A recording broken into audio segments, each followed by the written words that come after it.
ఉమ్మడి గుంటూరు జిల్లా ప్రధాన న్యాయమూర్తి బి సాయి కళ్యాణ్ చక్రవర్తి తెనాలి కోర్టు భవన సముదాయాన్ని సందర్శించారు.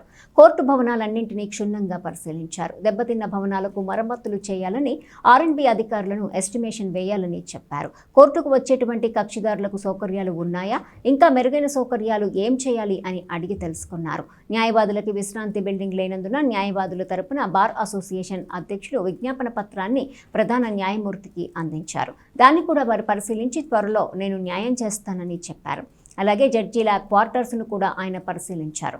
అక్కడ జరుగుతున్నటువంటి పనులన్నింటినీ కూడా అడిగి తెలుసుకున్నారు. ఇంకా భవిష్యత్తులో మనం ఏ విధమైన మెరుగైన సౌకర్యాలు కోర్టుకు కల్పించాలన్న దాని మీద సమగ్ర నివేదిక ఇవ్వాలని న్యాయమూర్తి బి సాయి కళ్యాణ్ చక్రవర్తి కోరారు. జిల్లా న్యాయమూర్తి వెంట 11వ అదనపు జిల్లా న్యాయమూర్తి D Srinivasulu, principal senior civil judge M Sridhar, 2వ అదనపు సివిల్ జడ్జి రాజశేఖర్, మొదటి అదనపు సివిల్ జడ్జి పి వివేకవర్ధన్, అలాగే బార్ అసోసియేషన్కు చెందిన బేతాల ప్రభాకర్, హరిదాసు గౌరీశంకర్ న్యాయవాదులు ఉన్నారు.